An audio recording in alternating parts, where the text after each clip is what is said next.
Hello friends, welcome to YouTube channel formation. आज हम पढ़ने वाले हैं बेलाडोना के बारे में। तो बेलाडोना एट्रोपिन कंटेन करके रखता है। इसका मेन केमिकल कॉन्स्टिट्यूएंट होता है, ये आपको पता है। तो हम पहले इसके सिनोनिम की बात करते हैं। तो इसको हम बेलाडोना लीफ भी बोलते हैं, बेलाडोनिफोलियम, डेडली नाइट शेड लीफ बोलते हैं। ये हमारे एमसीक्यू में पूछा जा सकता है कि बेलाडोना इज ऑल्सो कॉल्ड करके, तो ये इंपॉर्टेंट है। या फिर इसको हम यूरोपियन बेलाडोना भी कहते हैं।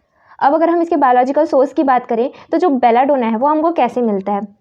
हम क्या करते हैं, बेलाडोना के पत्तों को लेके आते हैं, फिर उसके पत्तों को सुखाते हैं। सुखाने के बाद फिर हम उसमें से क्या निकाल देते हैं, जो भी हमारा केमिकल कॉन्स्टिट्यूएंट है वो।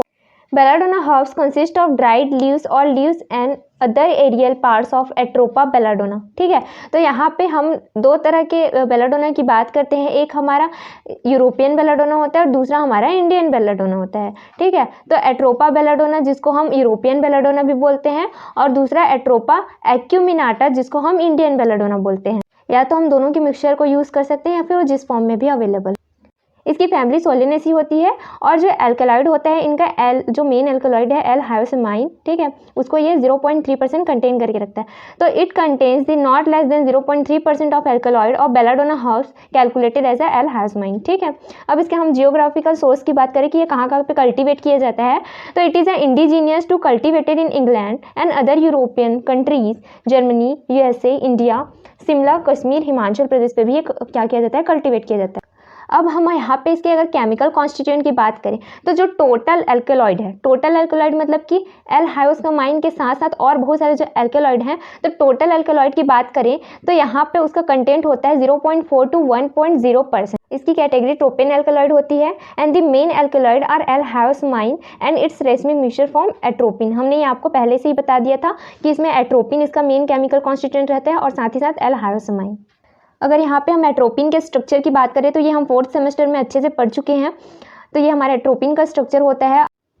यहाँ पे जो एल्कलाइड अदर एल्कलाइड प्रेजेंट रहता है उसमें आएगा आपका बेलाडोनी, स्कोपोलेटिन, L-मिथाइल एज्यूलेटिन एंड हायोसाइन।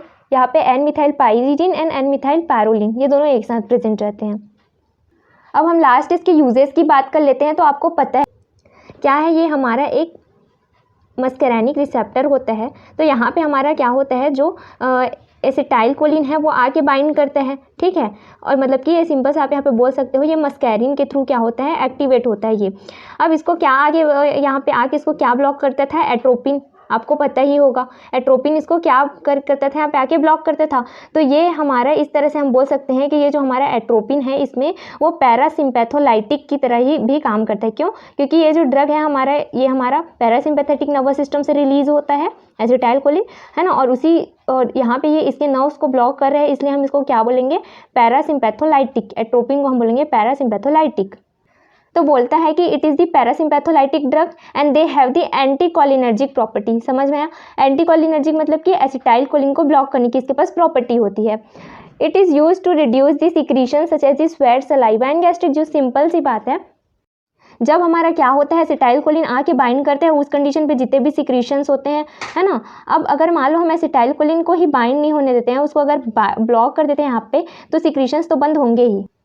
अब यहाँ पे बेलाडोना टिंचर जो होता है वो सेडेटिव की तरह भी काम करता है। It is also use as a antidote in the opium and chloral hydrate poisoning. अगर ओपियम की यहाँ पे अगर आपको किसी को पॉइजनिंग हो गई है तो उस कंडीशन पे भी यूज़ होता है।